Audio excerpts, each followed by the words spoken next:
And again, remember, everybody, just shout out. Shout out's better because I've got my head down most of the time.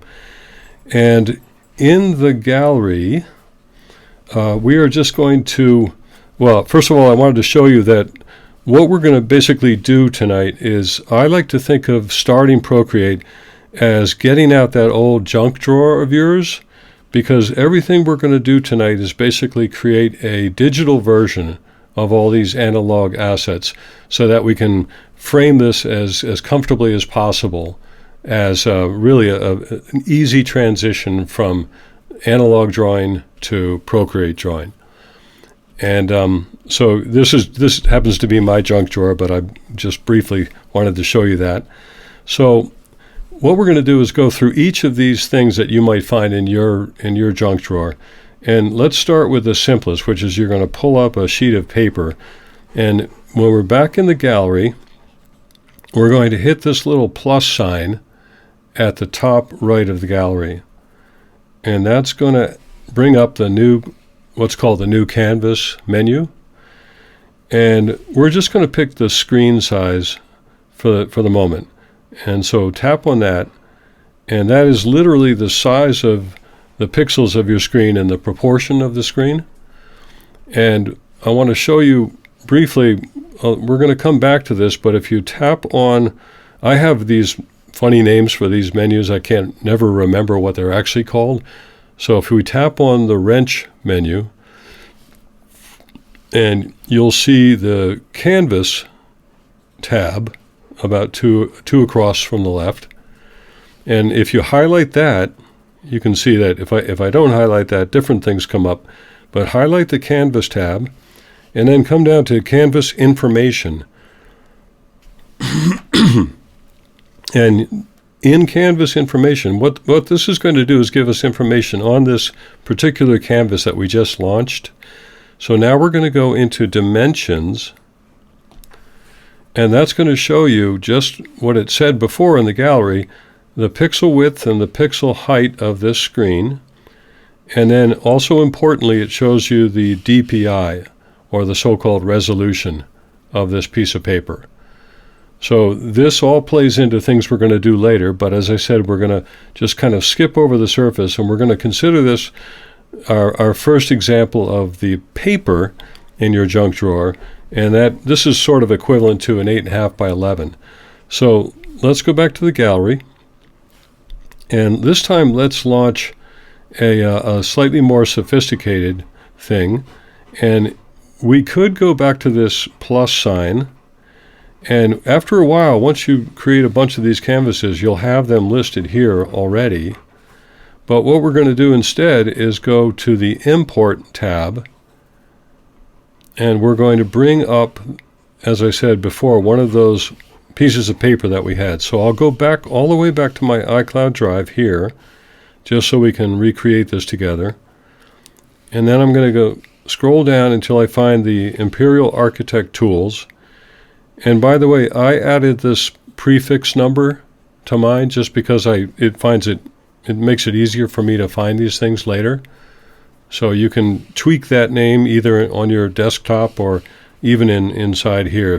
I believe if you hold down, and Chuck, that one's for you. You could either hold your pencil down or hold your finger down, and those options come up to you can rename. I don't see the rename option, but let's just assume there's a way to do that. Okay. So I'm going to go ahead and tap again in that Architect toolset, and I'm going to go to my grids, and I'm going to go to the grids without title and open that up. And now this is really going to be the brain of most of the things that we do in these 5 weeks, because this sets up this whole drawing to scale option for you. But it's also a very relatable thing because you might also have 17 by 11 copier paper in your drawer. So I like to work at this 1711 size because I think you can quickly print out what you've done and bring it to meetings with clients and have kind of an analog meeting even with a wooden scale. And Ben, do you have a question, or are you stretching your fingers? Okay, good. Nice to see you, by the way. Thanks for turning on your video. And later on, we'll take a break, and I'll find out where all you happy people are tuning in from. So let's go ahead and launch the 17 by 11 at 1/8 inch scale.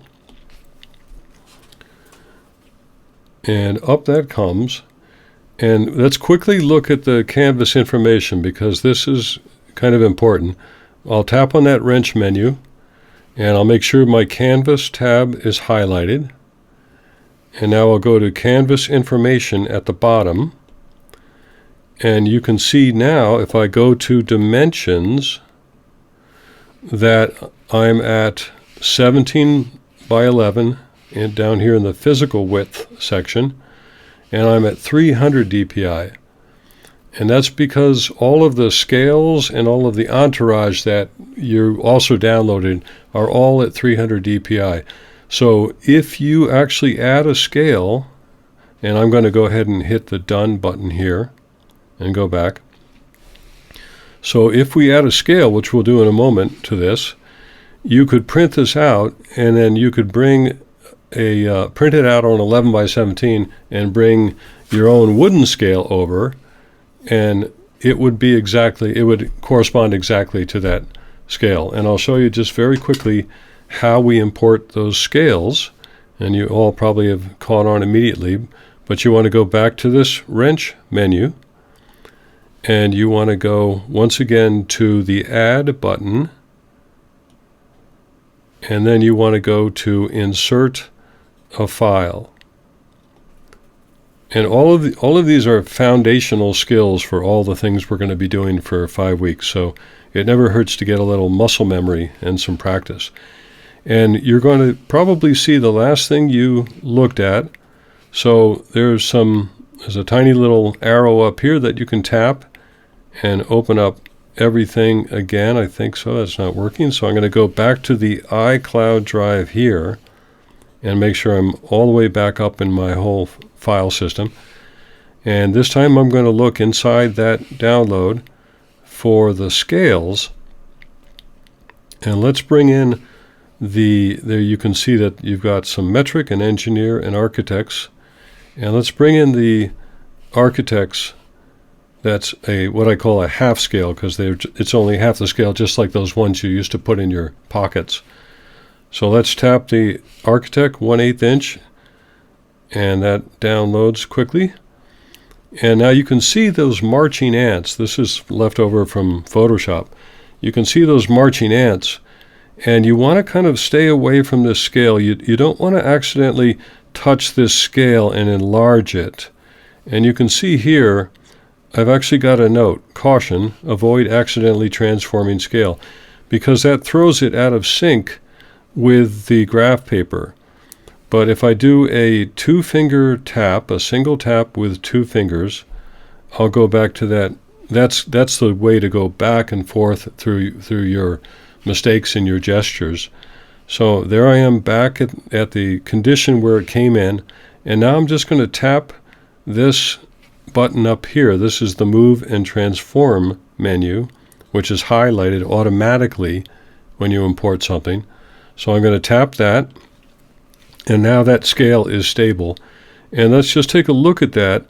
Notice that if I use this 2-finger pinch, I can get zoomed into any part of this drawing, and you can see that scale, it's a little pixel off, but if I move it again, if I touch this moving icon again, that will select the scale, because the scale is the current thing in the layers. And let's just go over for a second and look at these layers.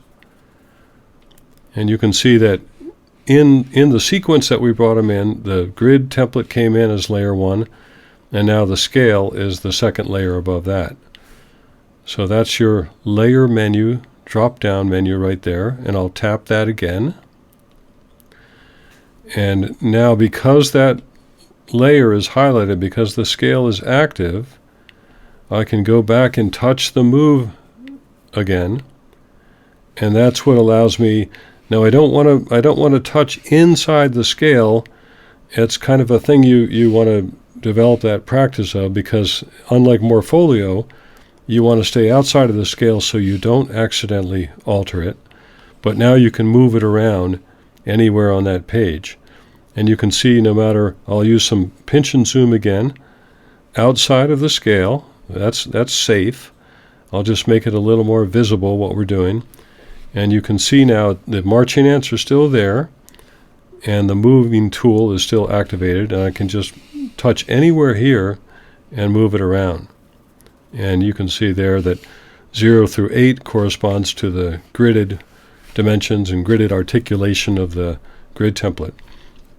So I'll go ahead and tap out of that thing there, and I'll do a 2-finger pinch, and it takes me back. If anybody needs to practice that, it's just a quick squeeze, and just like you're tweaking your niece's or nephew's cheek or something, and that all goes back to the full size of the screen now. And let's see, I think we've got that covered. But again, we covered the fact that everything's at 300 dpi so that it's all calibrated when you bring things in. Okay. Now another tip, and we'll do this, we're devoting a whole week to drawing to scale, but this gives us a chance to show you some cool things in the layers menu. What I generally do is, if you move this scale, full disclosure, if I move that scale and I go beyond the edge of the paper, okay, and you can see that marching ants are telling me that I'm beyond the edge of the paper right now. And in Photoshop that wouldn't matter, because Photoshop is a vector program, but Procreate and Morpholio in certain modes of Morpholio is a pixel-based program. So in order to give us all these fantastic layers, what they do is they cut off anything that goes outside of the frame. So if I now activate this again, and this is one of the most common questions that come to me from customers, if I activate this again and move it back, notice that that piece is missing that went beyond the frame. So what I'm going to do is I'm going to use these 2 fingers and tap each time, and I'm going to go back to ground 0 when it first came in, and I'll tap this again. I'll do that 2-finger pinch, and now I am going to come into the layers, and this is just a good habit to get into. I'm going to swipe this layer like a plane landing very softly and then taking off again. I'm going to swipe this layer from right to left, and up comes this duplicate icon. And I'm going to tap that, and now I've got 2 scales. And so if the one scale gets cut off, I'll just uncheck this lower scale, and now that becomes my safety scale. And now I can be a little more loose with this scale and move it around as I need to. And if it does get cut off, it's okay. But as long as those marching ants are still going, and you can move it back in, it won't get cut off. Now another neat trick with the scale, now that we have the move and transform icon activated, you can see what they call their context menu down here. And so when I move the scale around and I need to turn it upright, I've tried to develop the habit to not touch the screen and always use my pencil, because my fingers, if you're sweaty and it's hot out, you're just going to muck up your screen. So they give you this neat option here to just tap the rotate 45 button, and that way you can move it around. So if I prefer to read a scale from this side, and so I can get my 1/8 inch lined up that way, or if I'm working in quarter, I can just keep rotating it right around like that.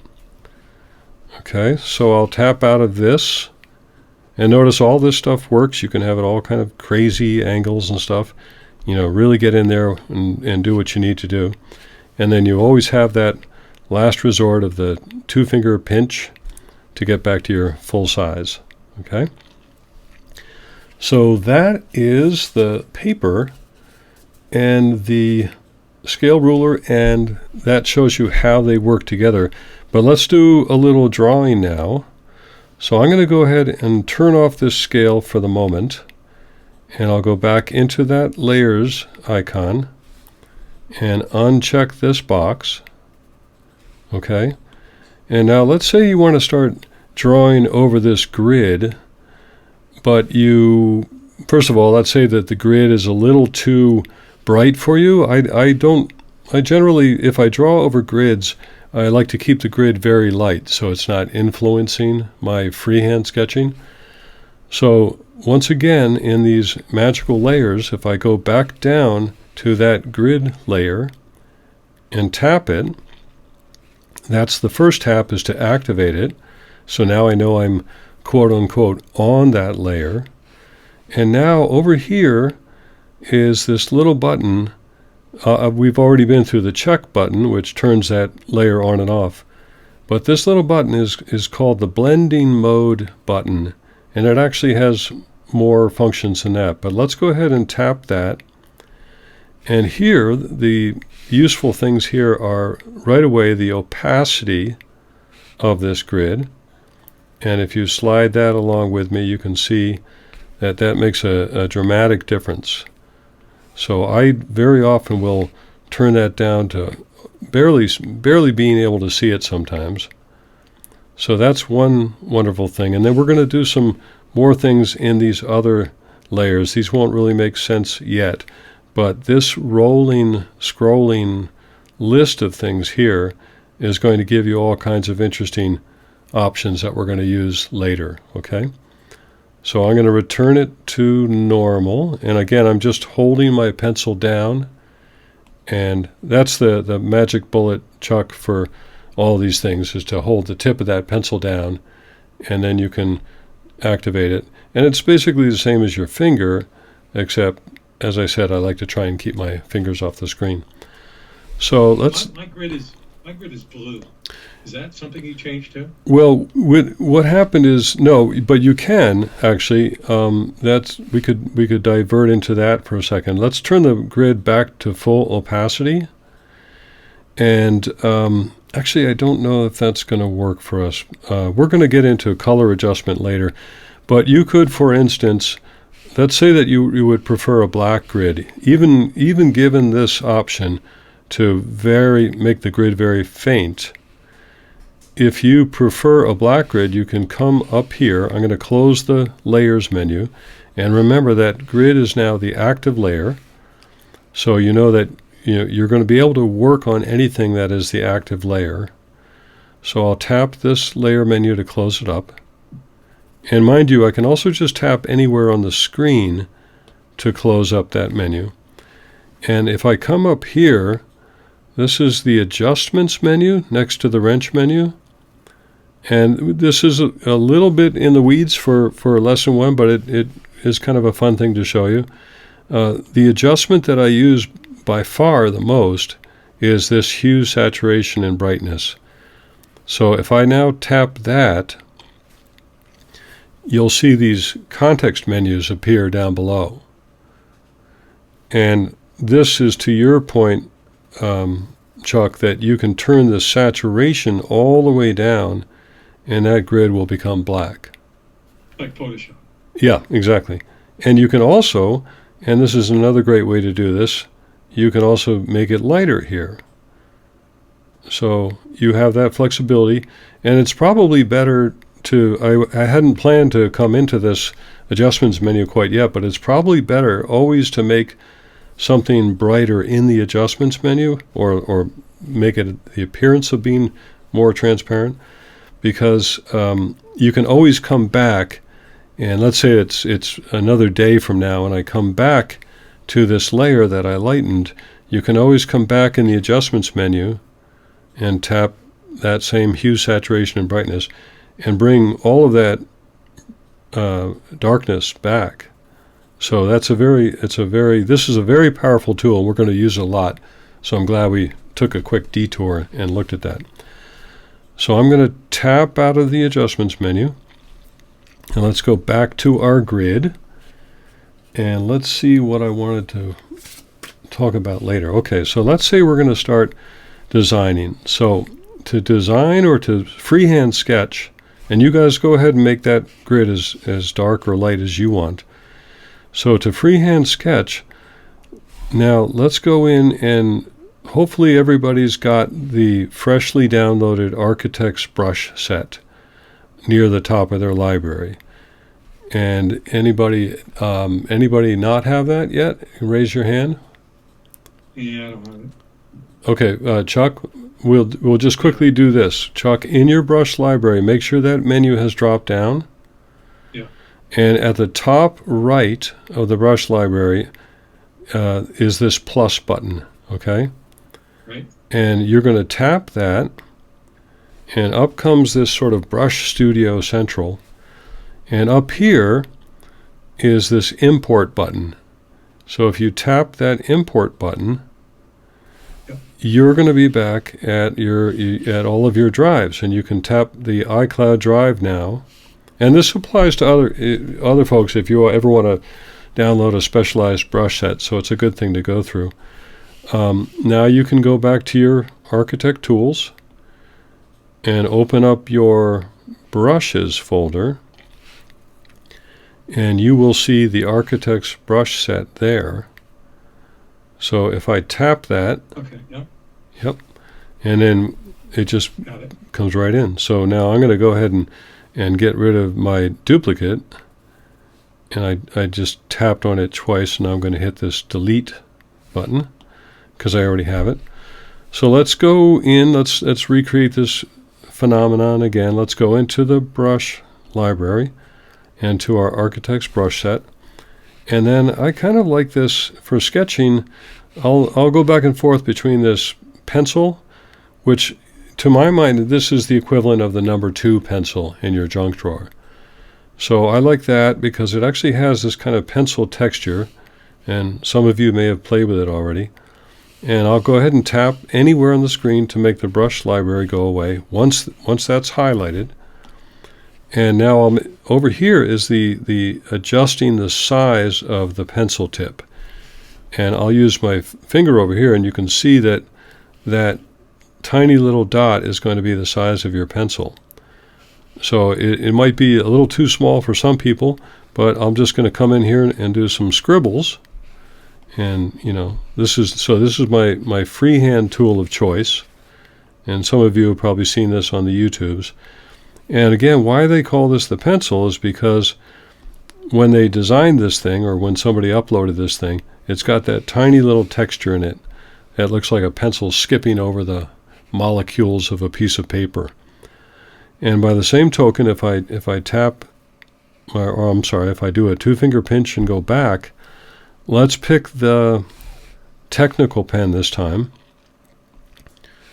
And this is going to be, I equate this to the brand new felt tip marker in your drawer, because this one has a little bit of flexibility. The harder you push, the chubbier the line will be. And also you can make a very light line with it. So I love this one for sketching. I do a lot of that kind of pen and ink sketching. And you can see the difference there. The pencil's a little more funky freehand, and the technical pen is very dark and rich. So that's that. And I'm gonna tap out of both of these because I want to show you the next cool thing about drawing in Procreate. So if I'm using 2 fingers and I'm tapping one at a time, and I'm going to go all the way back, but there's this other lovely trick. If I use 3 fingers and tap one at a time, I can bring all of that back. So this is the undo and the redo phenomenon in Procreate. So I'm going to go all the way back to 0. And now let's make sure we're in the technical pen because it'll make a nice strong line. And I'm going to start drawing a line, and I'm going to kind of line it up with this grid, but it's not necessarily going to work. It's going to be freehand, and you may, I've gotten pretty good at that over years, but you may draw a line and say, yeah, that's not quite what I want on the line. So this time, draw that same freehand line, but hold down the pencil at the end of the line, and notice what happens. is that line, no matter how squiggly and no matter how nervous you are, that line snaps to a straight line if you just hold that pencil tip down, okay? So there's another really interesting trick here, which is, I'm going back to the full screen to show you this. Here comes the part in your junk drawer where your 30 and 40 degree triangles are. So if I draw this line and hold it down, now if I put my finger down, first of all, that line snaps right to horizontal. And if I keep holding this finger down, this line will snap to 15 degree increments. So I'm going to make that line smaller just so we can do this. And I'll start it here.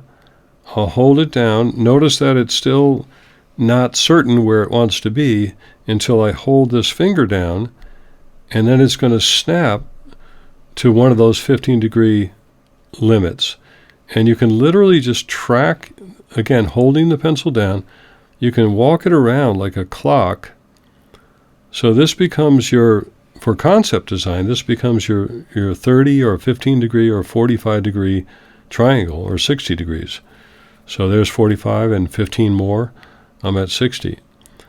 So again, the big thing with Procreate, and I believe Morpholio Trace as well, is that they're really concept design programs because they can't create vector drawings that have real dimensions. So these are just exactly like you would be laying things out with a triangle or with your straight edge on a piece of paper, except it has this wonderful advantage of having all the Photoshop tools. So let's just quickly do a square here, and we'll stretch it out there, and I'll hold my finger down and I'll stop there, and then I'll come down here, and you can tell that's a lousy line, and now it's a little straighter, and I'll hold it down. And as you're doing this, of course, you can count these grid spaces. So I've got 5 times 8 equals 40 feet.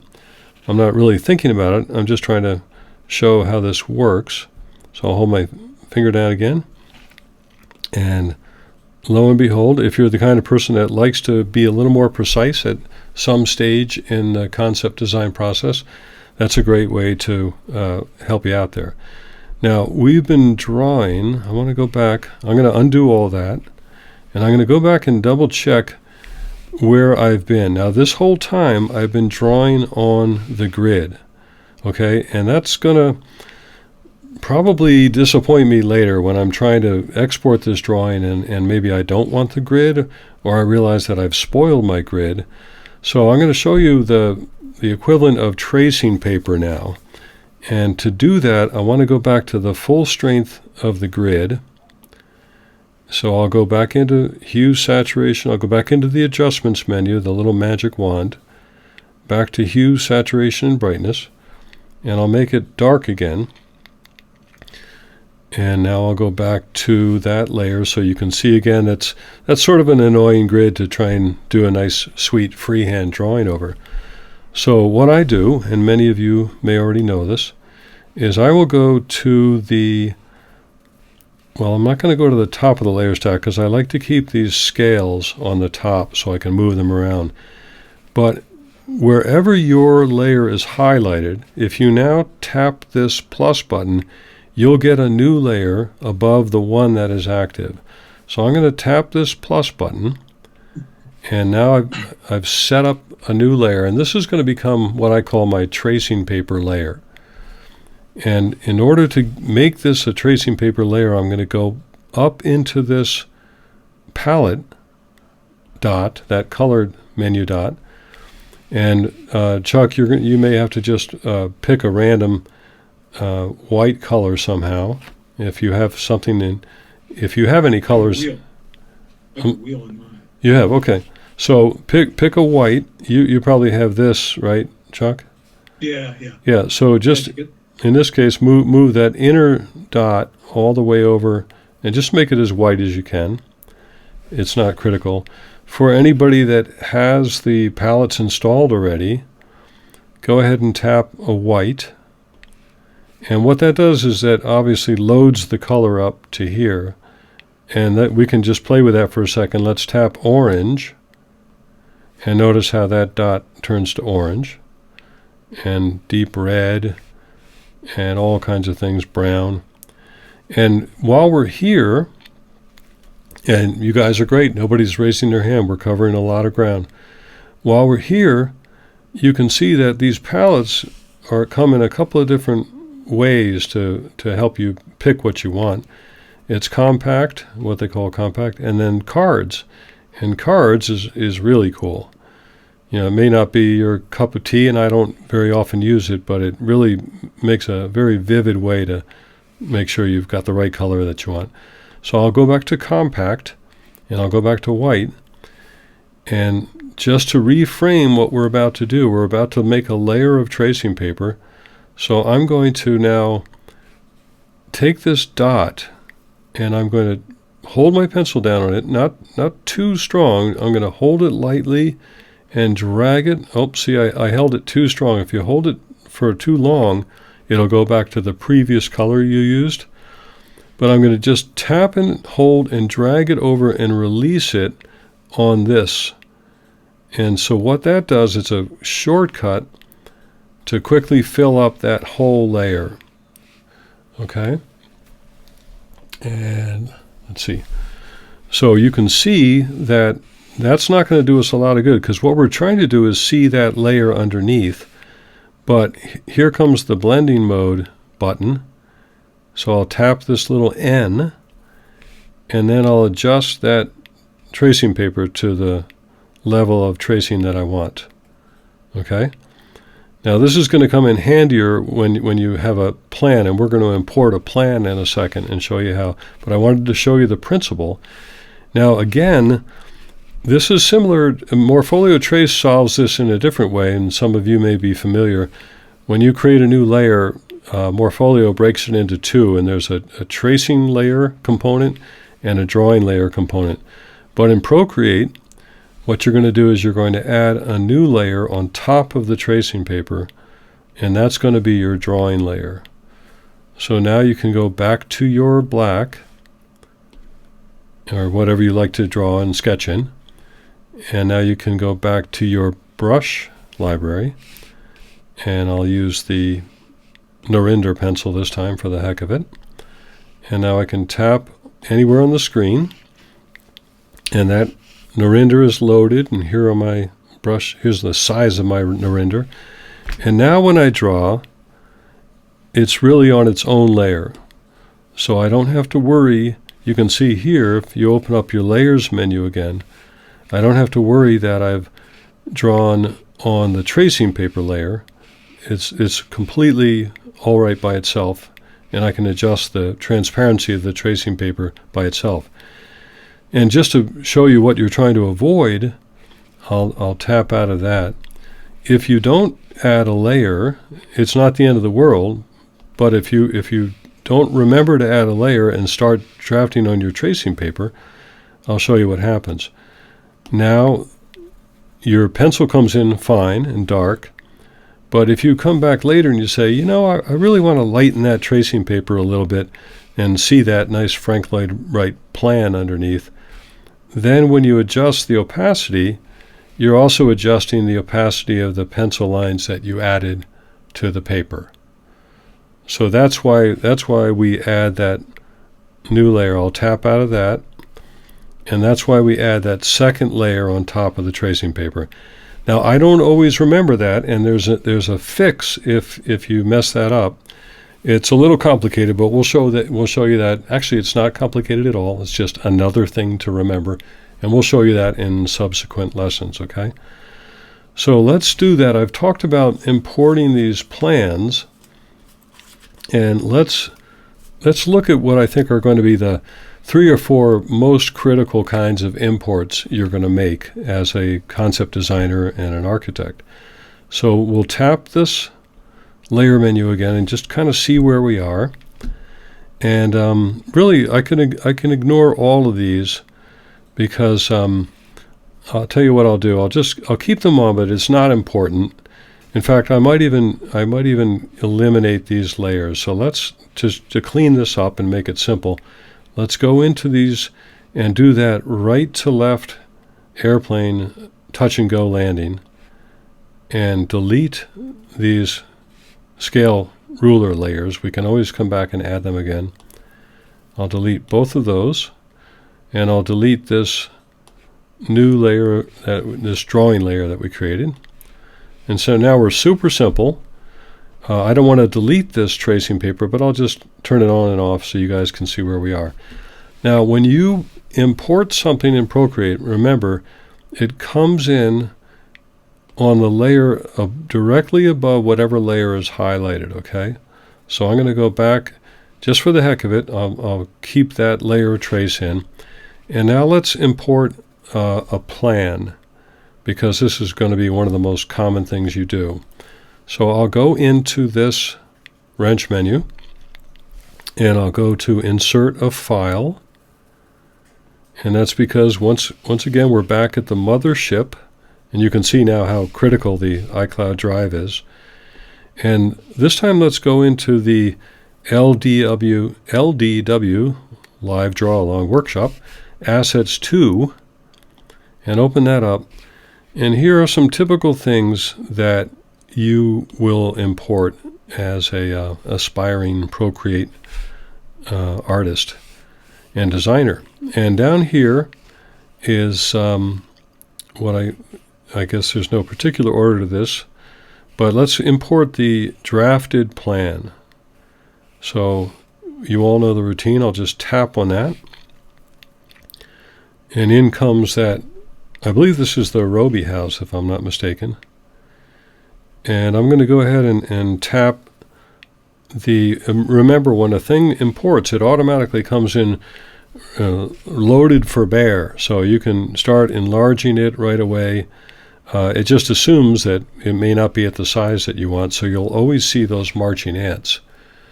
But what I'll do is turn off the marching ants by turning off the movement tool, the move and transform tool. And now you can use your fingers and just expand that, get it looking a little bit closer. So again, this is a great thing. Usually when I import a plan, let's say it's from a magazine or something, or from another job, you generally want to make sure it has some sort of existing scale reference, and that's because we're going to show you how to scale it. We're going to show you how to make it calibrate to that grid template a little bit later on, the grid template and the scales. So that's one kind of very common import. And I'll go in here, and that's the top layer. So let's bring in another one now, and let's bring in the, let's make it the furniture to have some fun, okay? And this is going to be a big part of our week 3, which is our hybrid interior exercise. And you can see right away dramatically that this is much smaller, and that's because these files are probably a different DPI. So when a 100 DPI file comes into a 300 DPI ecosystem, it becomes 1/3 as large as we thought it was. And so it's just the pixels have to communicate to each other. So that's why this one came in more like a postage stamp. But I can just grab these handles. Notice I haven't turned off the move and transform tool yet. I can just grab these handles and stretch that. Okay, and down here is the context menu for the move and transform tool. And notice that it comes in by default uniform. So that just makes sure that it doesn't distort yet. It just is going to make proportionally expand this thing, okay? Now it's kind of fun. Let's with that expanded, let's hit freeform, and you can see that that's a different kind of thing, okay? That's going to squinch it in horizontally or vertically, but still keep it rectangular. So I'll really ruin that, but again, no fears, because I can just use 2 fingers now and tap and go back to the original. And if you try distort, and we're going to use all of these later, what distort allows you to do is take one handle, and I'll grab this one at the top right, and basically operate that handle independently of all the others. So again, just like Photoshop, as Chuck pointed out. And then warp gets really crazy. We'll very rarely will we use warp, but I'll just show you right away that it can do all kinds of crazy stuff and really help you modify these things so they fit into your perspectives. And again, if you think, oh my gosh, now I got to go back to iCloud and fix that, well, here come the two fingers again, and I just tap and tap until it's all the way back, and then I can go back to uniform to be safe. Now another very common thing is this flipping the horizontal too. So we'll do that. Go ahead and tap that, and that's going to help you orient that thing, okay? And the last thing I'll say about this kind of an import is very often you want to remove the background of something like this. And notice that it's solid, and it's going to block things. And this is one of the things about Morpholio, which actually led me to use Procreate, is that to the best of my knowledge, to this day, you can't really remove a background of an imported image in Morpholio, or if you can, it's a little more tedious. It used to be that you could not. So I had no choice but to go with Procreate, which I'm very happy I did. But the reason I dwell on this is because I want you to now tap out of the Move and Transform tool, and let's tap into the Selection tool just for a second. And we're not going to do the world of selection possibilities yet. But let's do this thing where we tap Automatic over here. I guess first I should say that you can, if it's very common to use the freehand selection, and that just means that once you start drawing, normally you would try and make this much more precise, but once you start drawing and you attach those dots again so that you create a bounded area, then you can remove that area. And this is a little tricky, but I'm going to show you. This is a 3-finger thing, and it's called the 3-finger swipe. So you're going to swipe down on your screen, and it's a little bit like that airplane touch and go landing. I'll do it again.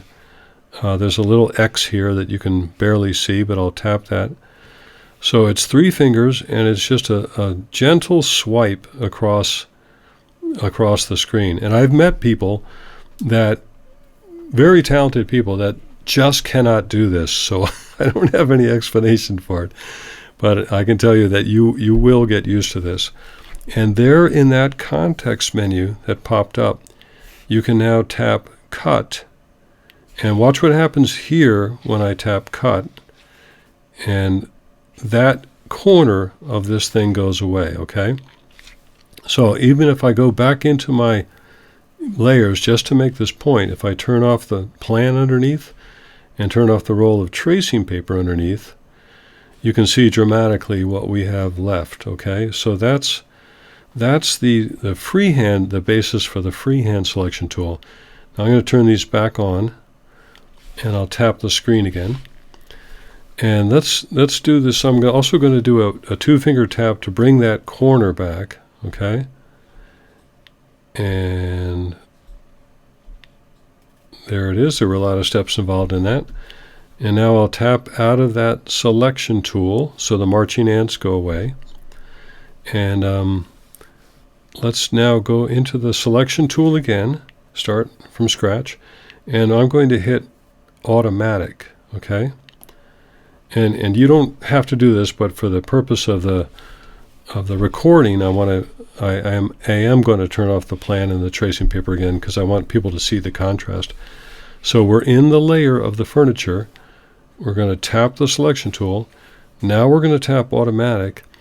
And what's going to happen is that when I tap my pencil, it's going to grab all the pixels that are roughly the same color, but it's also going to allow me to adjust how far that grabbing goes. So watch carefully this white area. I'm going to tap, and then because it's white and relatively unbroken, I almost need only one tap. But notice what happens if I move this pencil further to the right to grab more things. It's going to start eating into the image because that chrome color starts to get very similar to white. So I want to go only as far as I still see all of the image that I want. And that's pretty good. And it's basically, in automatic mode, it's basically going to turn the color you are trying to get rid of into its exact opposite across the color wheel. So now that it's highlighted, I'm going to use that three-finger swipe we just practiced. And I'm going to swipe gently across the screen. And notice I can do that swipe anywhere. I can swipe right on the image, and this context menu will come up. So there's no one way to do it. I can swipe over here, and that context image will come up, context menu. But I'll swipe right across the image, and I'll hit cut, and watch what happens to this black area. Boom, there it goes. And where this is great, and you guys don't have to do this with me, but where this is great is because when we are doing a perspective, we can start to size this, and I notice I've opened up the Move and Transform tool, and we can flip it, and now's when all these cool things come really into play. We can distort things and kind of move it better. You know, it doesn't automatically work the way one would wish sometimes, but it gets you very close, and then there's some other tricks we can do to get you even closer. So that's the power of all that. And I'm going to tap out of this now. And let's bring in another kind of a plan. And that is... James. Yes. This is Katie. Can I ask a question? Absolutely. Hi, Katie. Hi. So when I tried doing the remove the background, it made the chair, like part of the chair, highlighted in blue. Okay. So it's not just capturing the white space. Okay. So I'm going to go back to that where my chair is fully white. And you're seeing the same image on your screen, right? So Yes. far? Okay. So this is well worth practicing, so I'm glad you brought it up. So again, once you're into the selection menu, you've got all these choices. So I'm going to go to automatic. And if you tap and start moving it, it may be that maybe it probably isn't that. I was thinking maybe just keep moving this until you don't see any more kind of perimeter to the chair. I mean, if you experiment with how far you move it, do you still get that effect, the blue outline? Well, when I tap it down once and hold it, the background that's white turns black, and then there's like blue kind of surrounding the chair and the ottoman. Okay. And you still see orange, but now, like, if I start moving it to the left now, it starts to go away, the blue. The blue does? It's definitely a little bit differently than yours did. Okay. Are you able to get it to a point where it makes as much of the selection as possible? No, it's still showing the blue stuff. Okay. Interesting. Okay. Well, that is, again, tonight is full of surprises. So I've never heard of that, but let's at least go through the motions again, and you may have better luck again. But I'll go through the motion again and I should say that I am tapping it down and holding it, but I'm also sort of immediately moving just to almost like I'm warming up for a golf swing or a tennis swing. I just want to get loose here. And this is my way of making sure that it's engaged. And so I'll stop at that point, and I'll do the three-finger swipe, and I'll hit cut. And again, we can work on that in office hours if that's a persistent problem for you. Okay. But that is definitely you're okay with the process, though, right? Yes, in principle. and the freehand one worked fine. I was able to do that. It's just the automatic one is giving me some issues. Okay, fantastic. All right.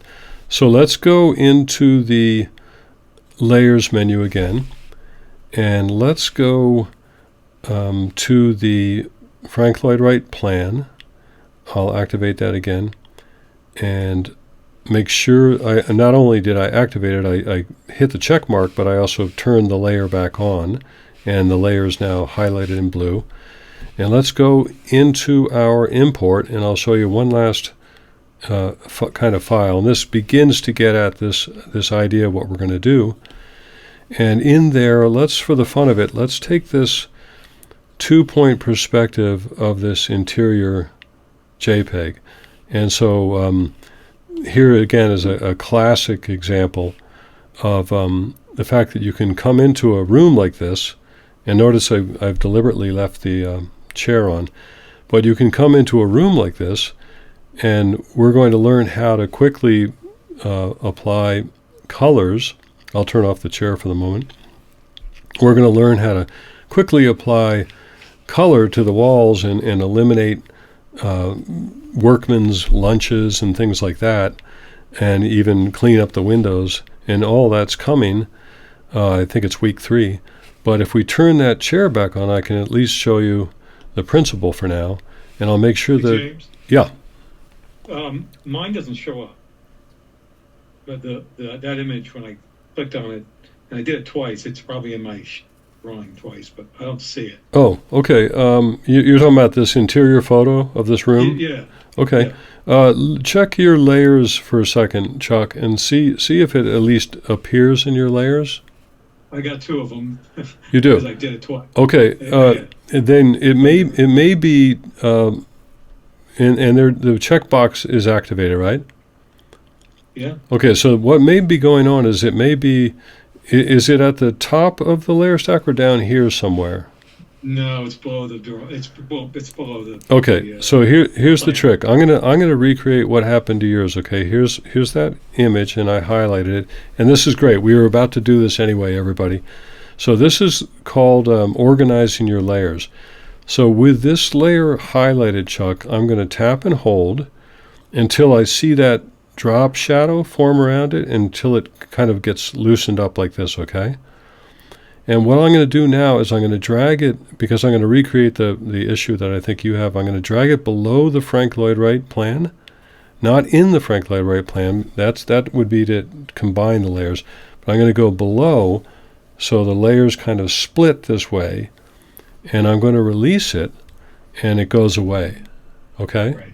So I think what you want to do, if I understand it correctly, is you want to tap and hold that layer where you have it now and bring it above the Frank Lloyd Wright plan and release it. I did that. Now I have another issue. Okay. Both the chair image and that image, I Yeah. see them. Yeah. The chair's sitting over the top of it, but they're small. Okay. They're not filled with the page. Oh, okay. Let's see. I'm going to make sure that I've got. So, and by the way, that layer resorting worked. When you resorted layers, it worked. Yeah. Okay. Yeah. Yeah. All right. I'm just trying to feel good about myself and have you share a victory with me. So now I can go on with my evening and just feel so good. All right. So now what we're going to do is you have the option to let's make the chairs smaller first, because we're going to do that anyway. So I'm going to highlight the chairs layer. And now I'm telling Procreate, okay, Procreate, now I want to work magic on the thing on this layer. So all the tools are going to work on this layer. And I'm going to tap the Move and Transform tab, Chuck, the little arrow. And now those handles come up. And you're a Photoshop guy, so you know this is going to work great. Okay. All right. So now I reduce that chair, and you've saved me some time, because we were going to go there anyway. In case anyone else is looking at, in case anyone else's image of the room is too small, you're just going to do the same thing. You're going to highlight that layer, and you're going to tap the Move and Transform, and then you can make it as big as you want. And if you're feeling really fancy, you can come down here in this context menu while that arrow is still highlighted, and you can hit the Fit to Canvas button, and it'll just snap full size, okay? Is that what you did initially to get it that size? I don't no. What I for some reason it came in. Let me double check, because it's really fast. For some reason mine came in big. Oh, okay. So there we go. Yeah, mine's coming in that big. So again, Yeah. as I said, tonight is full of mysteries. So, hey, just a quick non sequitur. Has anybody seen Venus and Jupiter together in the morning? Does anybody wake up early and seen them together? Ben, it's amazing, isn't it? It is absolutely, and it's going on again tomorrow. So if anyone's up at 5:30 or just before sunrise, it's an incredible sight. Okay, so now we've got. Let's say that the interior image is just as big as I want it. Okay, this is the basis of this hybrid rendering I've been telling you about. So the background has been removed. I'm highlighting the chair, and now the world is my oyster because I can move that chair anywhere. And obviously there's all this workman stuff around, and that's going to go. But once we make white walls and everything, we can literally design this room. And the key is to find lots of images of furniture and stuff that are almost in the right position or in a variety of positions, okay? So one last thing I want to show you here is before we move on, and that's let's go back to insert a file, and I really don't care where it is. I'll tell you what, I'm gonna make it come in the wrong place so we can practice that, so nobody feels like an emergency or a panic beset them. So I'll go to insert a file, and way down here is this perspective grid. And this is just, and notice it doesn't come up, so I know I need to come in here and move it up, and I'll move it up under the chair. And this is, if I didn't already give you guys these, there's a whole set of these that you're going to get for free with the course. And this is just a way to do, if you prefer to work this way, start simply sketching a room. And all of these, you'll notice down here, these come, and there are about 64 of these. And it may be overwhelming for people, but if you like this kind of thing, each grid represents 3 feet. And this particular room is 24 foot square with a 13-foot 6 ceiling. And depending on how many squares you select, you can get a really good beginning of a sketch that way. And of course, it's really simple that you can do a freehand sketch first, and then we're going to go through Drawing Assist, and you'll see how that your lines can automatically go to perspective. So we may come back to that if we have a little time left at the end of the night. And I just want to double check. I'm going to go back into my insert a file, and there is one more thing I wanted to share, which is very often you're going to be sketching on napkins. I assume as a full-fledged architect or designer, you are obligated to sketch on napkins when you go to restaurants, especially in front of your clients. That's going to score you big points. Now I'm going to turn off all the other layers in the layers menu just to make this point. And I wanted to show you that you can take this and take a freehand sketch and really make big progress on it by first truing it up a little bit and then by scaling it. And we're going to do that scaling trick in a second. But first, let's look at how you can true things up that are kind of wacky like this, okay? So to do this, and I'm so glad I'm recording all this because it's going to be good you guys come back to this. But to do this, I'm going to go to, question somebody? No? Okay, I'm going to go to the Actions menu, the so-called wrench menu, and we've already inserted a file. Now I'm going to go to Canvas, okay? And down below in Canvas is this thing called Drawing Guide. And this is actually a way to introduce a Procreate grid, a built-in grid. Now these grids don't print when you print things out. They're just drawing guides. And the reason we're using this one is just as a visual reference so I can true up this first floor sketch of this house, okay? So I'll go back to this sketch, And first I'm just going to kind of quickly clean it up. And in this case, for the fun of it, I'm going to pick the rectangle. Again, I'm sorry, I'm in selection mode, and I'm on the layer of the sketch. So here's my napkin. Here's my photograph of my napkin. I go to selection mode. I'm going to go to, there's selection mode. I'm going to go to rectangle, because you can sometimes really quickly, eliminate most of this drawing by just stretching a rectangle. And notice that the rectangle is around the thing that I want to save. But if I swipe, that thing is going to disappear, and I don't want that. So I'm going to hit invert down here to invert that selection. And now the marching ants are protecting the thing that I wanted to protect. So now I can do the swipe, and the rest of the napkin goes away. And I'm going to clean this up just a little bit real quick. I'm going to go into the adjustments menu up here. And I'm going to go to hue, saturation, and brightness. And I'll just brighten it up a little bit to the point where I lose most of that white. Okay? And for those of you like Chuck that have a, and I'm sure it's all of you that have a more sophisticated Photoshop understanding, I can also go in, I notice I returned it back to its original state. I can also go to something called curves. And they make their curves a lot, actually, I take it back, it's not curves.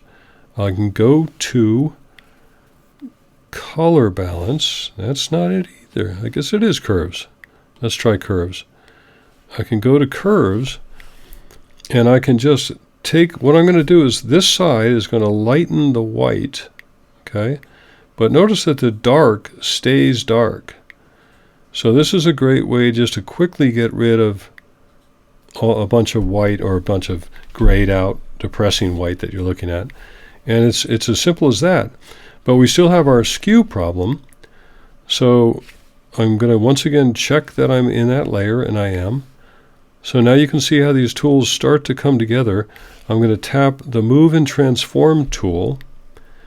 And the first thing I'm going to do is take this little handle up here, which is the rotation handle, and I'm going to tap it, but it's a little dicey when you tap it and just keep it there, but it has this wonderful attribute that I can just stretch it up, and now I have all this leverage that makes it easier. And I'm just going to visually line up one wall with the underlying grid, okay? And that's good so far. Notice I'm not touching this. This is still alive with the marching ants. So I'm just coming onto the screen itself with my fingers. And this is the one place where I make an exception and use my sweaty fingers. And now I can see finally there's a use for this wonderful thing, the distort. So I'm going to go into distort now, and I'm just going to pull this corner of the project over, and I don't want to make it the wrong proportion, so I'll come back down and I'll just go back and forth between these handles, trying to preserve the essence of the original proportional sketch, but adjusting it to be as true as possible. Okay. Very cool. Yeah. Love it. Right. So there you go. And now that's done, and that'll never, all those angles will never come up again. I don't have to worry. I can also come back in, and this is where I've noticed I've gone to the selection tool, and let's say that you are as finicky as I am. I can go into freehand now, and freehand is wonderful. It's just like a pair of sharp scissors, and I'll just track my way around this thing and eliminate as much of these extra things as I want to, and come in, and I'll close the dots.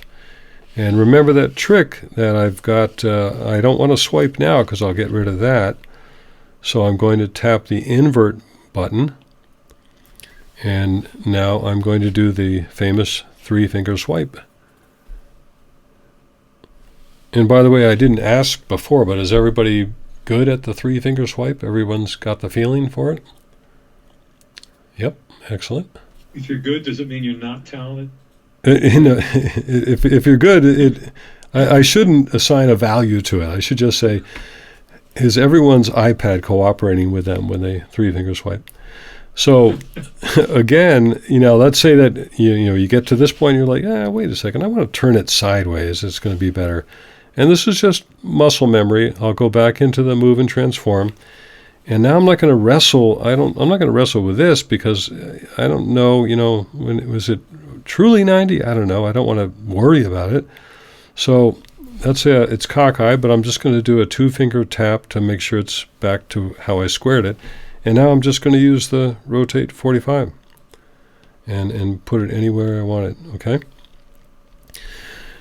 Now, here's the scaling trick, okay? We're just going to dance over the surface. I'm looking at the time. We have about 45 minutes left. The scaling trick comes in, and for that one, let's go back and turn Frank Lloyd Wright back on. Let's turn off our napkin plan. A show of hands, how many people design on napkins in restaurants and bars? Nobody's going to bars, I see. Okay. I see it, Chuck. Now I see you, I hear you, I feel you. All right, so we're gonna go back to the Frank Lloyd Wright because this is going to be possibly a much more useful thing for all of you, okay? So I'm going to turn on Frank Lloyd Wright, and I'm also going to turn on the grid, okay? And I'm going to come into the grid, and there's a little bit of complication going on here, so it's easy to forget.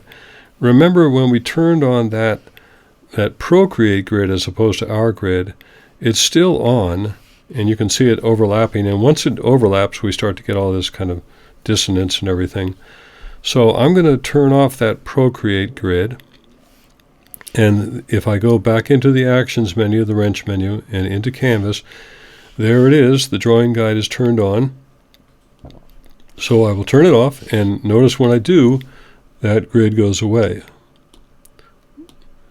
And minor detail for you advanced learners, if the grid was too opaque or too light for you, you can always come into the Edit Drawing Guide and make the Procreate grid much thicker, more opaque, change the grid size, all that stuff, okay? But we don't want to get into that tonight.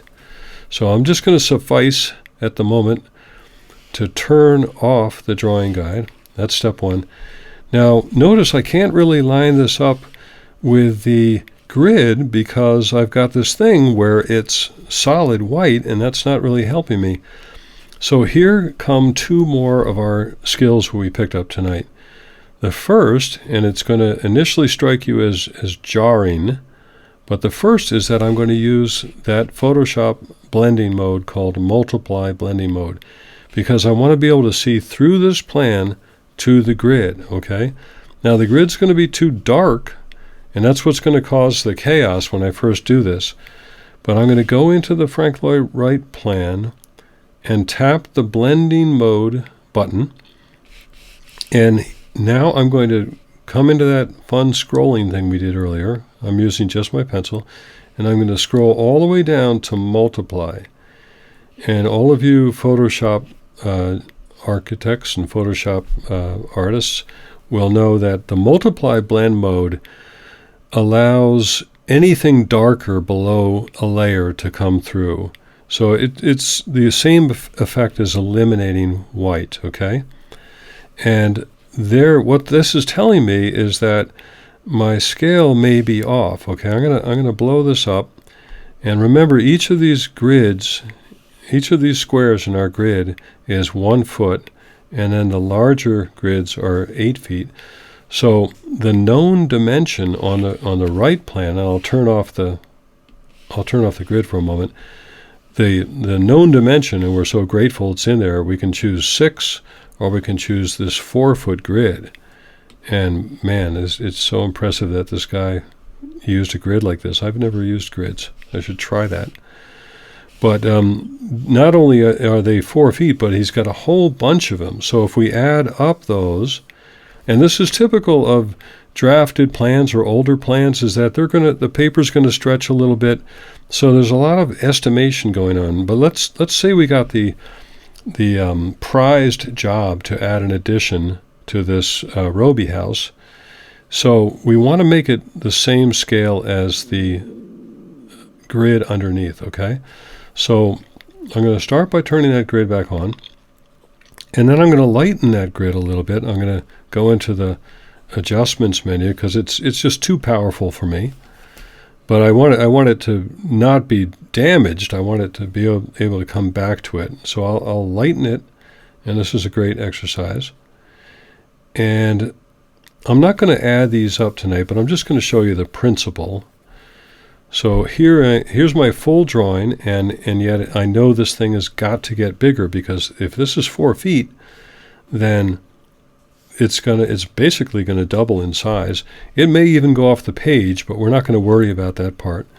So what I'll do now, and this does get to be kind of manual and tricky, but it's exactly the same thing in Morpholio, is I'm going to highlight the plan and then use my magic move and transform tool, and notice that the handles automatically come up.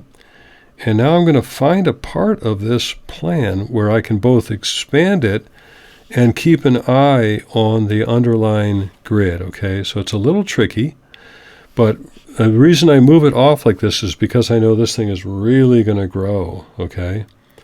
And actually, let's use another one of our new skills, and let's quickly eliminate this box, which is just going to make it harder to work with that plan. So I'm going to go to the selection menu, and this is another wonderful attribute of the freehand selection, is that I can just tap.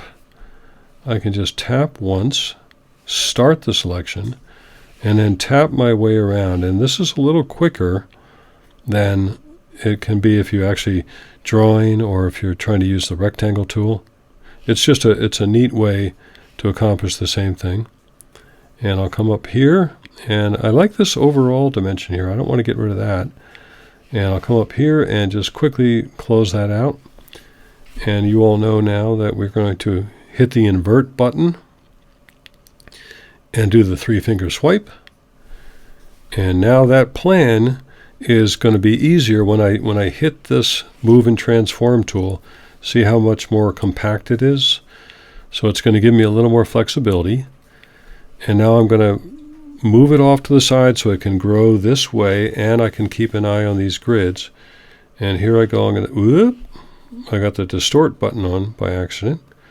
So I'm going to go to the uniform button because I want to save the proportions.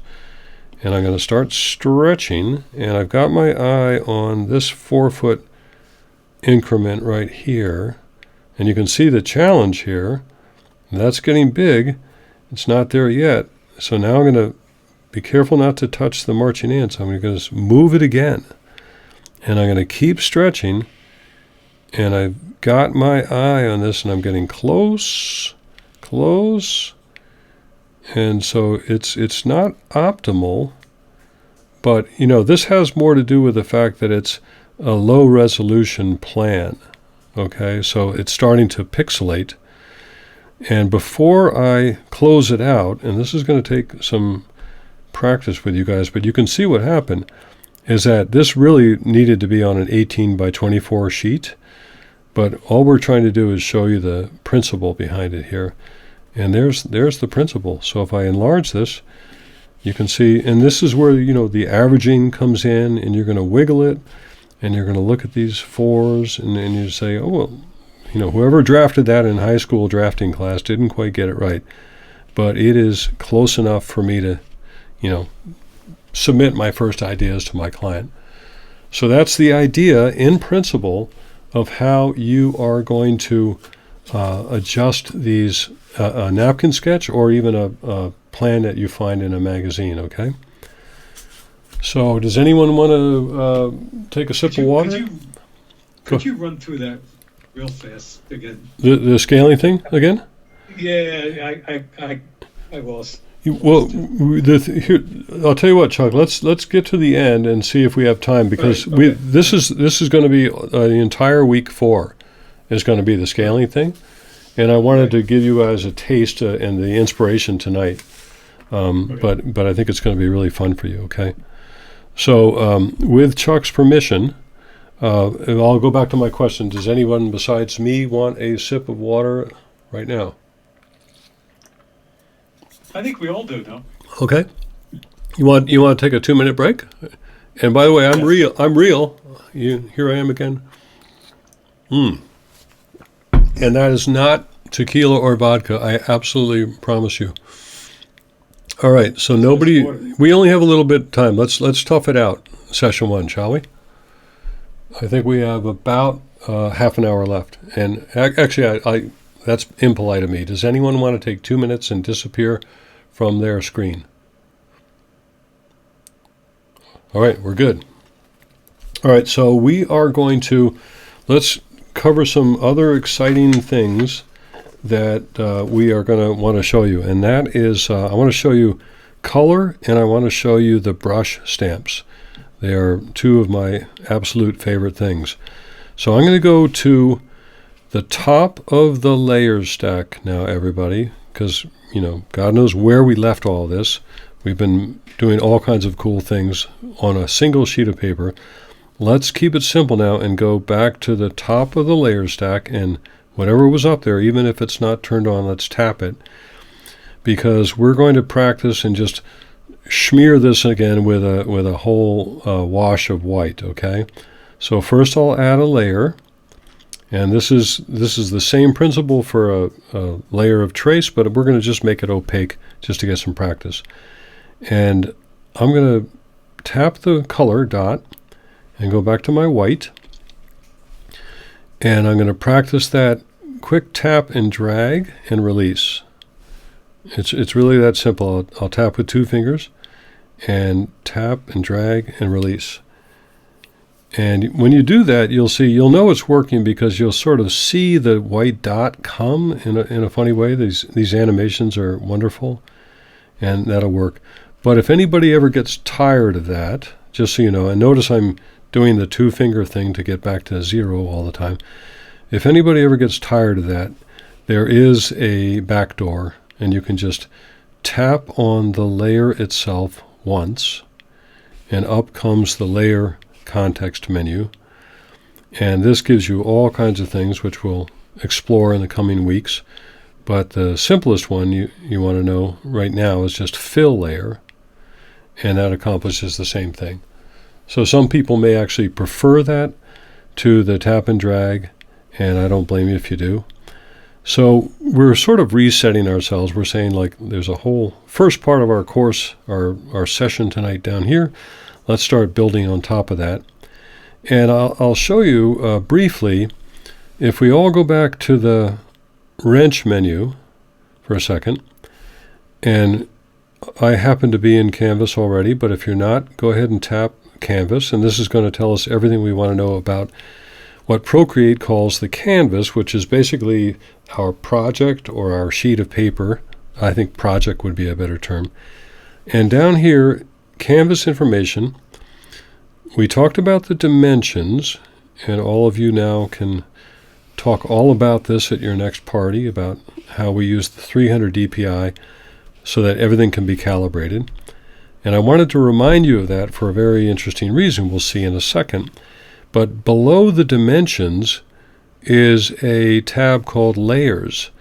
And I'm showing you this just to show you the relationship between layers and DPI, because this is telling us that we've used 8 layers,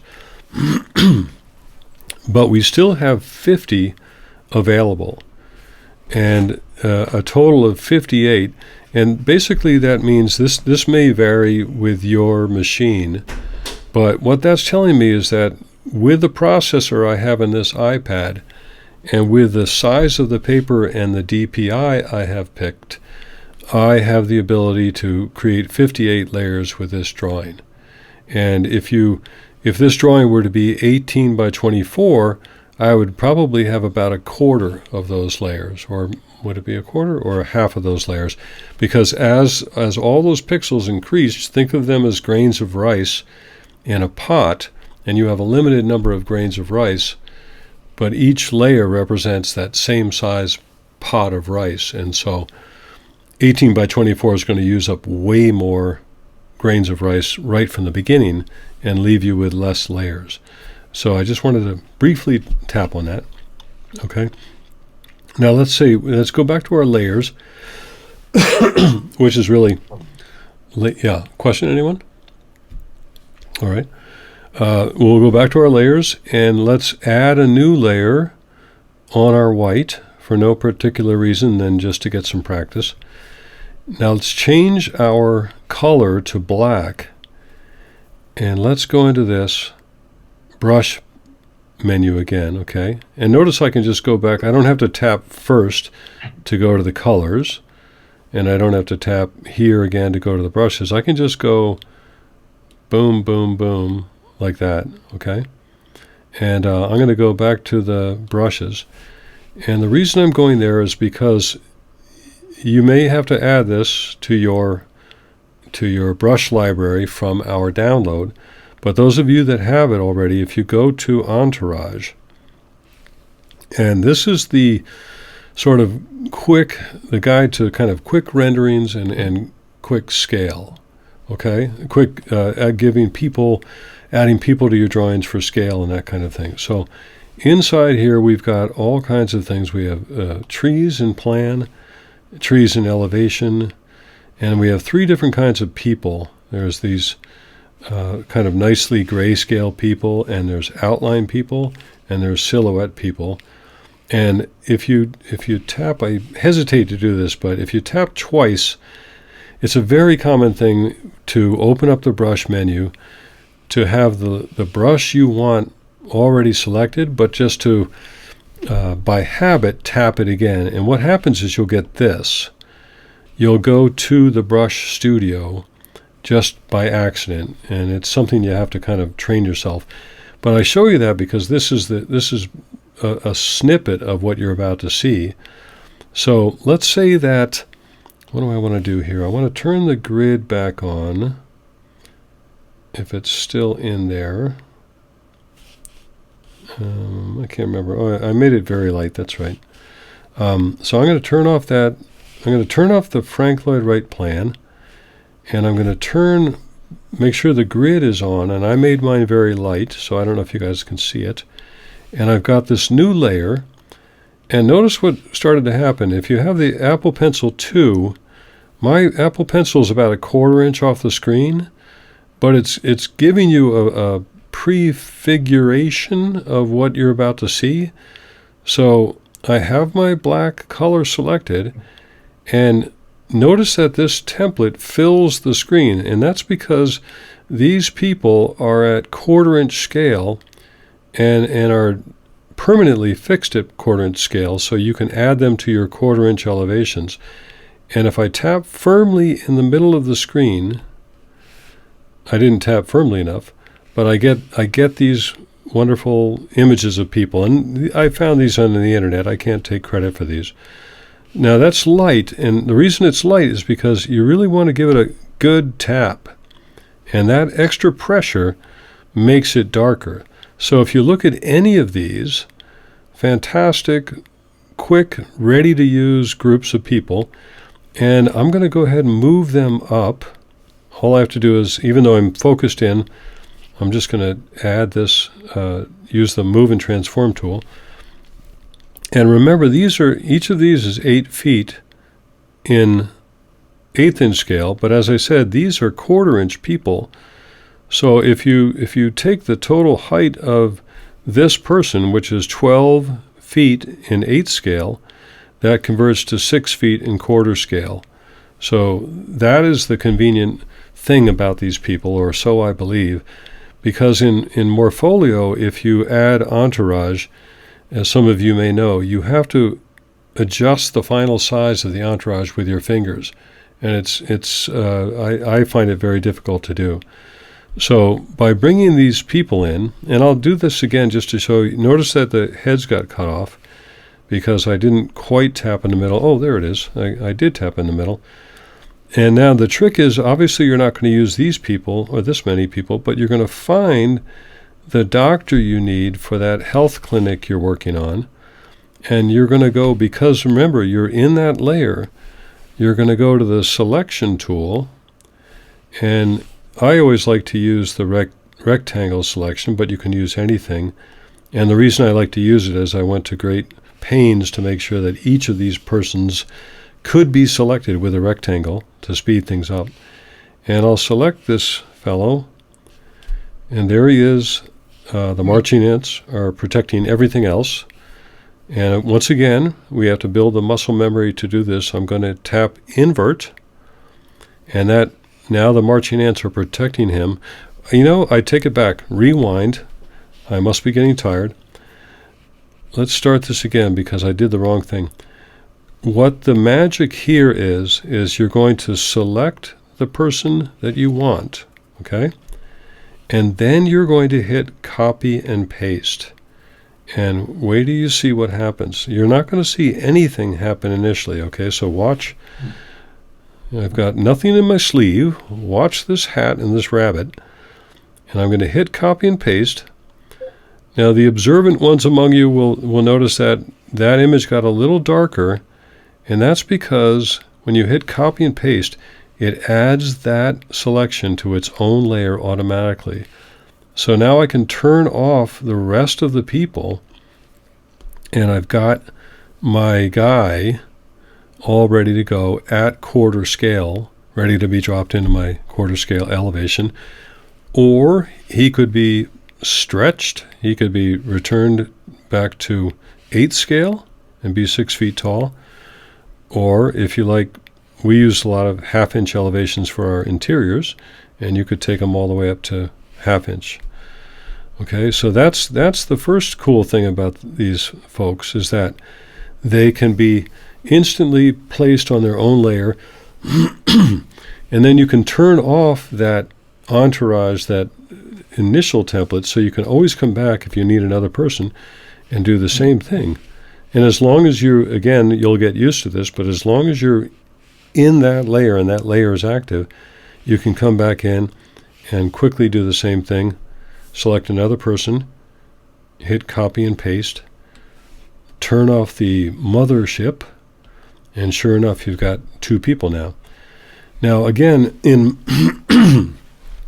I don't mean to be picking on Morpholio, but what's wonderful about these, in Morpholio, you're sort of stuck with whatever color you initially assign to these guys, or you may have the ability to do a little bit of washing. But let's look at this guy, and let's look at this guy in particular, and watch what happens when I tap that layer and this layer context menu comes open, okay? And inside there, the second thing down is the select command. And when I tap that, let's see, I want to see what's going on. Freehand. I don't think I did that right. Well, what's going on is, remember how we adjusted the opacity of these things, and it, depending on how hard I hit it, was how boldly it printed or how opaquely it printed. So when you select these things, it may look like the thing is not necessarily cleanly selected. But let's do it again. Oops, sorry. Let's do it again. We're going to tap on the layer, hit select, and let's say that I wanted to add some color to this gentleman's pants. So I'm going to pick a blue, a light blue, because I'm going to give him blue jeans. And again, we're not going to do this neatly, but I just want to show you the principle. So I've got a very light blue jean color selected. I'm going to go into my architect's brush library, not my entourage library, but I'm going to come back out to my architect's brush library, and I'm going to go down here to the airbrush, and you could go to any brush, but I like the airbrush. And I'm going to, now that blue color is selected, the airbrush is selected, notice the prefiguring of the size of the airbrush. It's way too big. So I'm going to tap here and make it manageable. And now this is just like picking that old watercolor brush in your brush drawer. And now I'm just going to work this across his blue jeans. And notice what's happening. I was complaining a little bit about the fact that I couldn't get the gentleman to be completely cleanly selected. There still seem to be marching ants over the top of him. But notice that nothing is going out into the white sheet. It's all staying inside that selection. And that's all because we selected him inside the layer. Okay? So this, I'll just quickly show you what might be a better example of this. I'm going to turn this off. I'm going to turn this off. And I'm going to turn the grid off. The grid was there to show us that they come in at scale. But where this can really get fun is I'm going to add a layer. Oops. I'm going to add one layer. I'm going to go back to my entourage. And I'm going to go to my trees. And this is probably the most often thing that I use. And I'll start with gray, let's say, because I don't want to make choices about the tree color right away.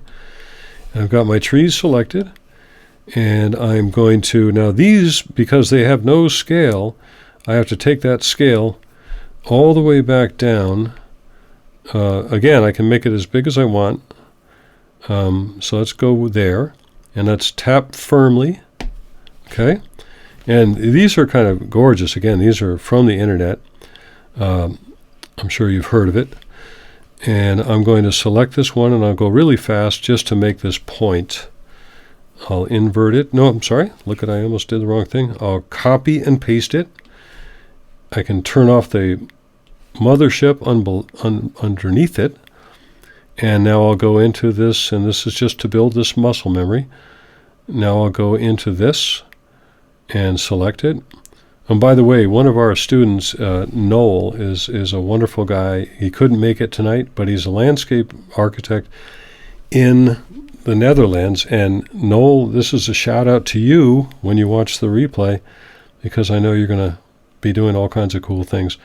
So remember, I've got this tree on this layer, its own layer. I've turned off the mothership. I'm going to select the layer, which has already been done. I'm going to go to my airbrush, which is back up in the architect's library. It's already selected. I've got my color green selected, and now I'm just going to lightly brush in some green. And this is a little cartoonish, but it's just to make the point, because you can really get quite subtle with this. And I can even switch to a brown, say, for the trunk. I'll make it a little more obvious. And I'll reduce the size of my brush, and I'll apply brown. And then you can even do cool things like applying a shadow. And I'll go with a blue-gray and just kind of provide the shadow that happens under the tree. Not the greatest tree ever made, but that's the principle involved. And it's more of the flexibility of these stencils over the more folio stencils, and another reason why I kind of switched to Procreate from Morpholio. So I'm going to take a drink of water. Let me ask if there are any questions. While you're thinking of questions, I'm going to make sure we've covered everything that I wanted to cover today. No questions yet?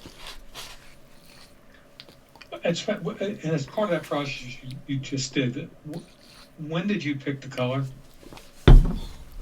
Well, I can pick the color anytime, but I picked it just for simplicity's sake before I started coloring the tree. So it's, but you can pick it anytime.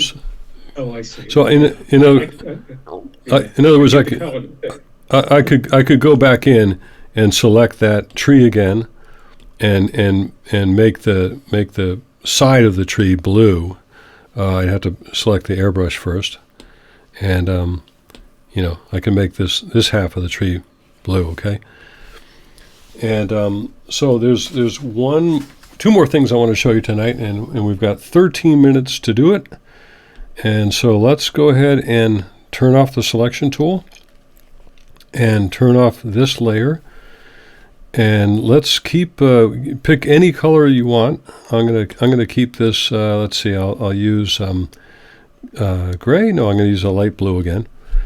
And there's a thing we're going to do a lot of, which I call select and fill.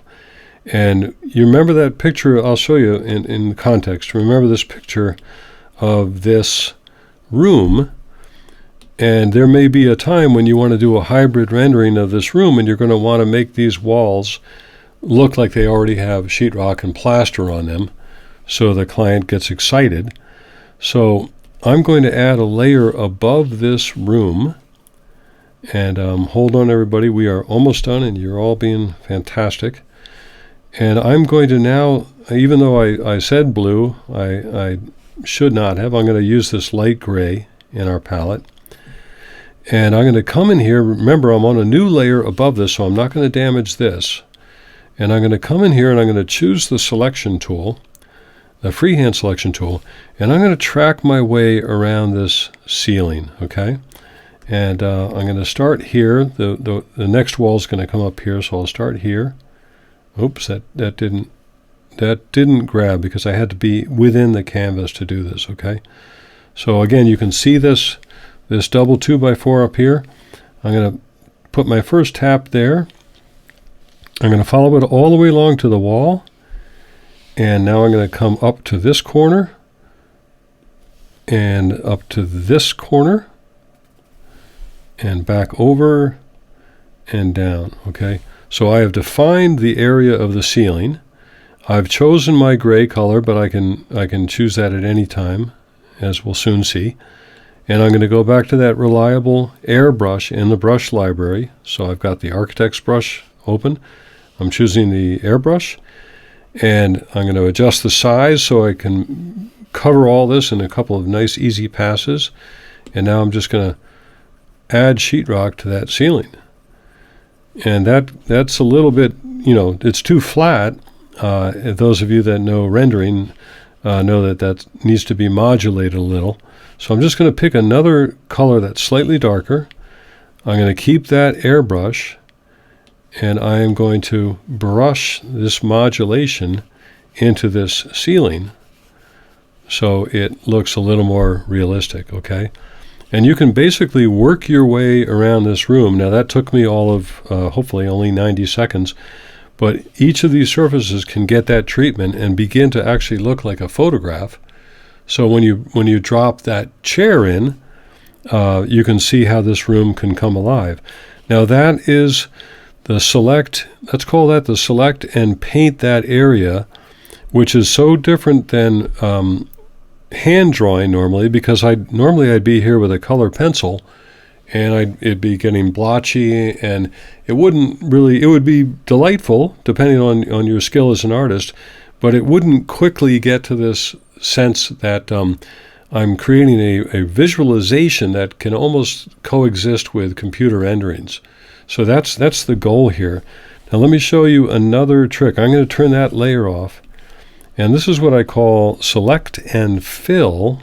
It's basically the same thing, but I'm going to add a layer to show you this demonstration. And I'm going to go back to the selection tool. I'm still in freehand, and now let's just quickly add this wall here. So I'll pick any convenient point inside the drawing. I'll start tapping, and we'll deal with these workers' luggage and tools and later, but I'll complete that. And now the quickest way to really get started is, remember when I brought the airbrush in and wiggled it around, but you can also do that same thing we did when we created a layer of trace and just take that color dot and drag it over and release it. And just like that, you've got this area covered, and you're on your way to this very quick rendering just in time for your client meeting at the end of dinner.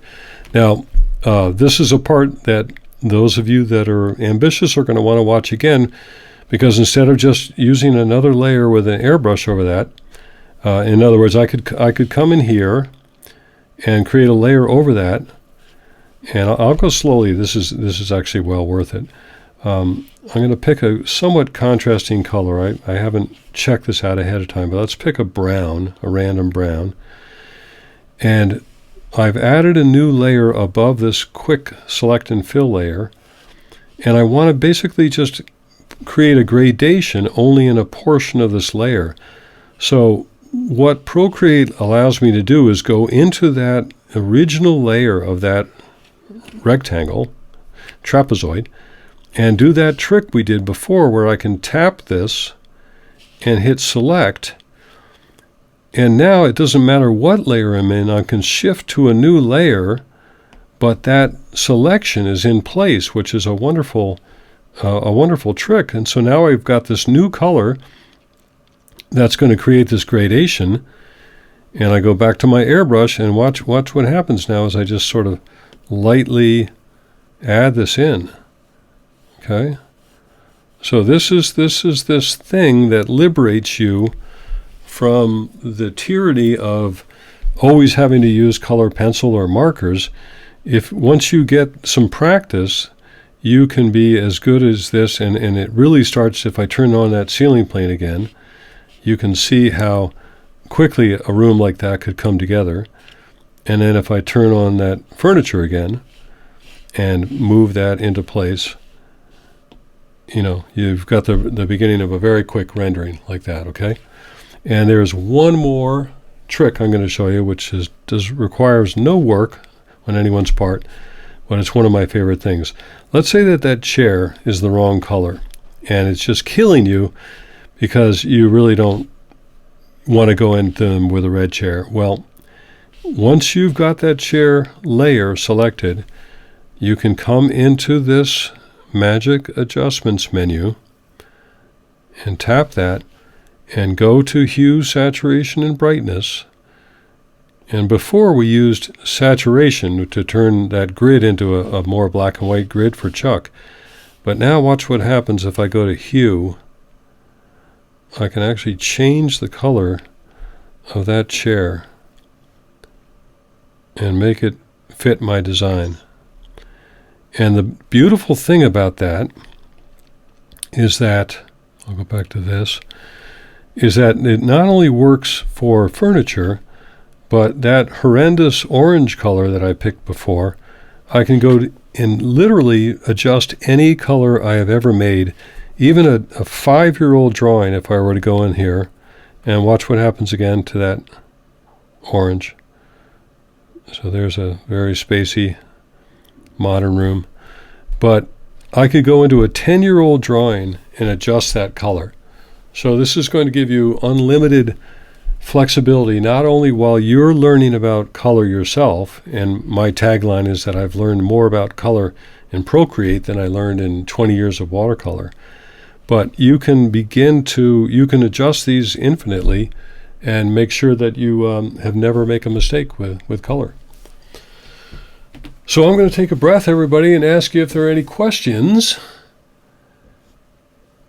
And there aren't, so that means we are officially complete with weekly session 1.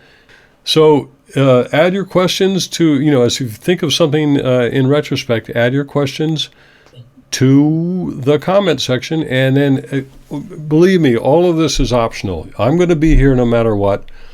And if you want to skip any of the future sessions, I'll be here. You can catch up on them later. And there's always Saturday morning office hours. But I am really so pleased to see all of you guys and so grateful for you showing up.